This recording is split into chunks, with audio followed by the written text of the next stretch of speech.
Happiness is unbelievable. It seems that man cannot be happy. If you talk about your depression, sadness, misery, everybody believes it. It seems natural. If you talk about your happiness, nobody believes you. It seems unnatural. Sigmund Freud, after 40 years of research into the human mind, working with thousands of people, observing thousands of disturbed minds, came to the conclusion that happiness is a fiction. Man cannot be happy. At the most, we can make things a little more comfortable, that's all. At the most, we can reduce unhappiness a little, that's all but happy. Man cannot be. This sounds very pessimistic. But if you look at humanity, it seems to be exactly the case. It seems to be a fact. Only human beings are unhappy. Something deep down has gone wrong. I say this to you on my own authority. Human beings can be happy, more happy than the birds, more happy than the trees, more happy than the stars.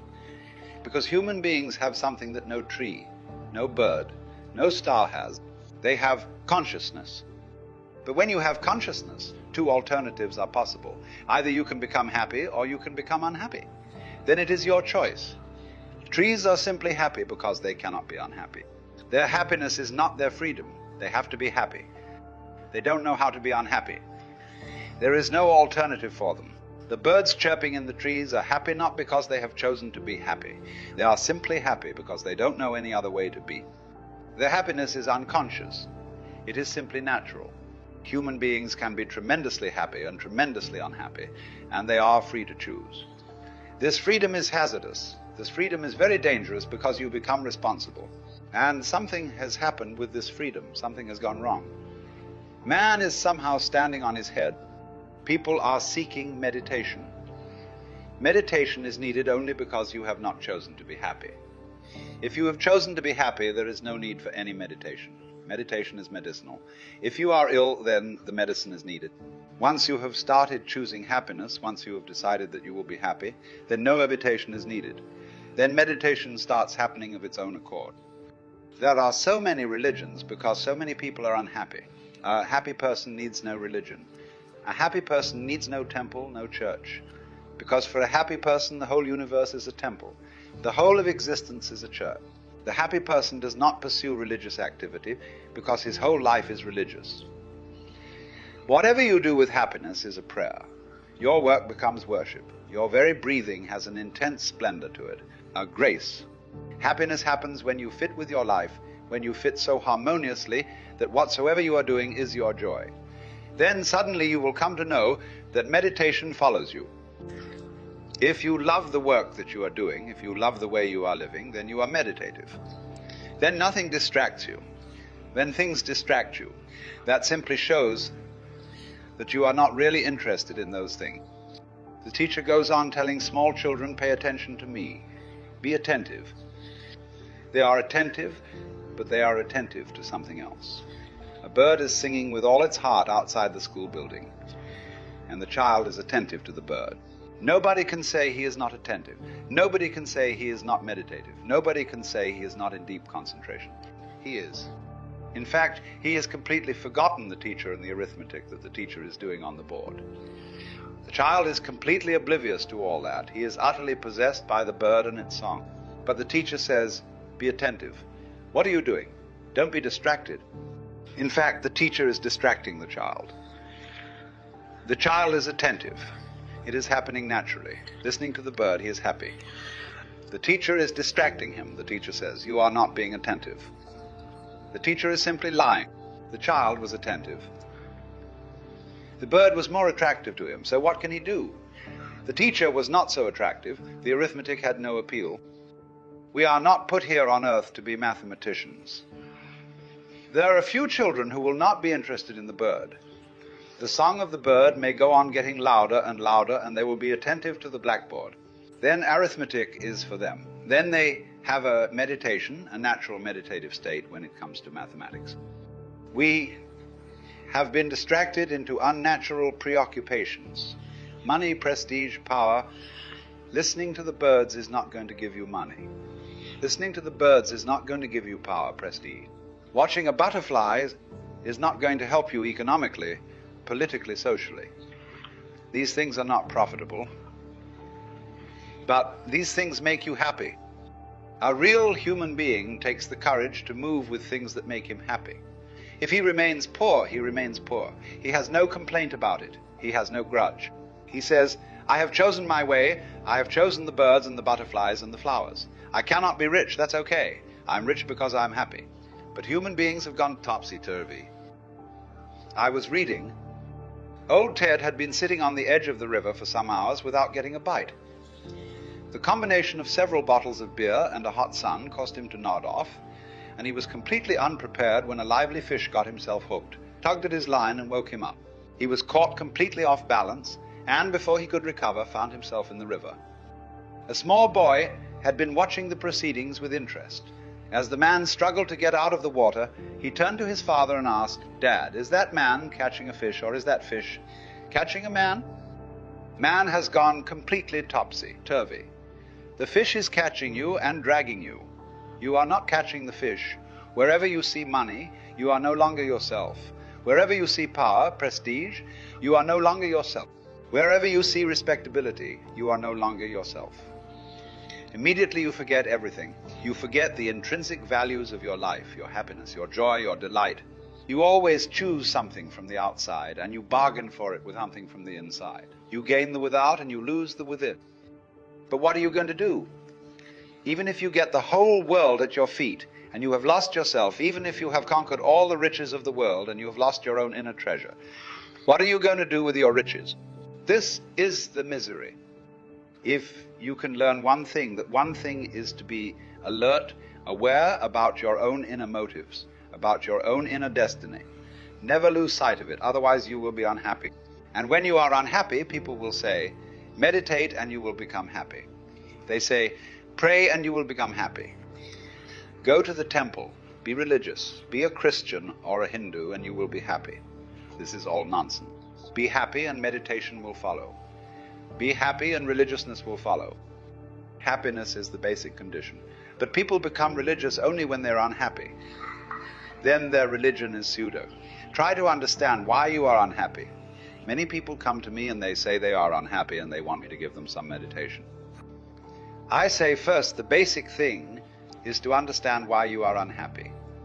If you don't remove those basic causes of your unhappiness, you can meditate, but that is not going to help very much, because the basic causes will remain there.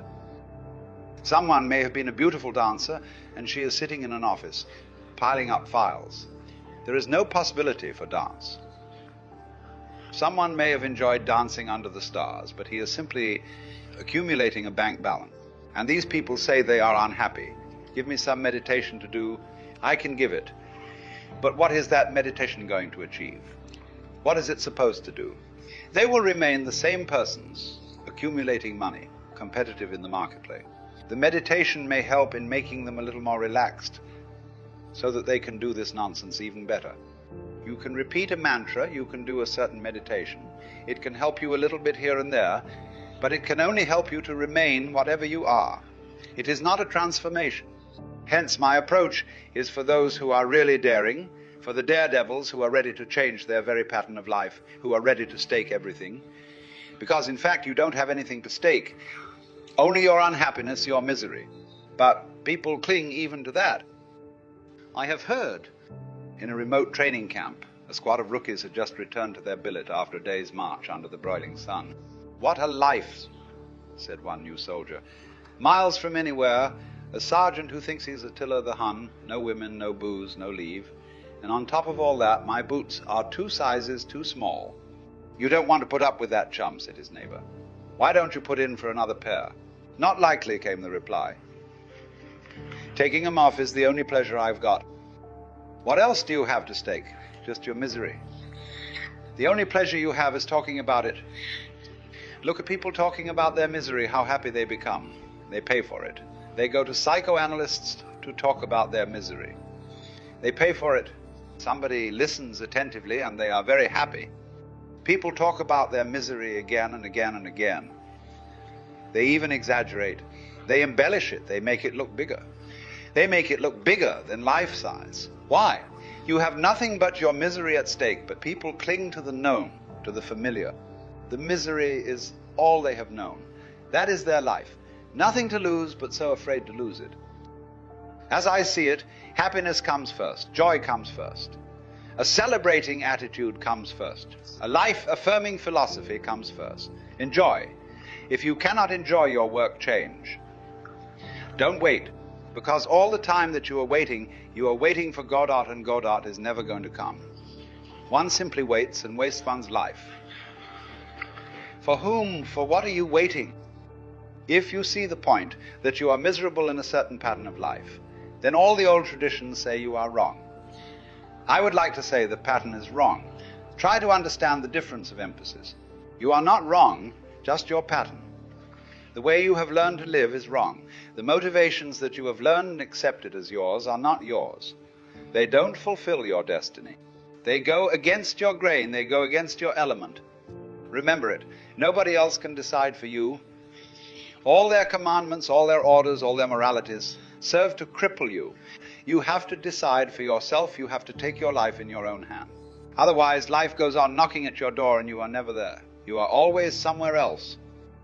If you were going to be a dancer, life comes from that door because life thinks you must be a dancer by now. It knocks on that door, but you are not there. You are a banker. How is life expected to know that you would become a banker? Life comes to you the way your nature wanted you to be. It knows only that address. But you are never found there. You are somewhere else, hiding behind somebody else's mask, in somebody else's garb, in somebody else's name. Existence goes on searching for you. It knows your name, but you have forgotten that name. It knows your address, but you have never lived at that address. You allowed the world to distract you. I dreamt I was a kid last night, Joe was telling Al, and I had a free pass to all the rides at Disneyland. Boy, what a time I had. I didn't have to choose which rides to go on. I rode them all. That's interesting, remarked his friend. I had a vivid dream last night, too.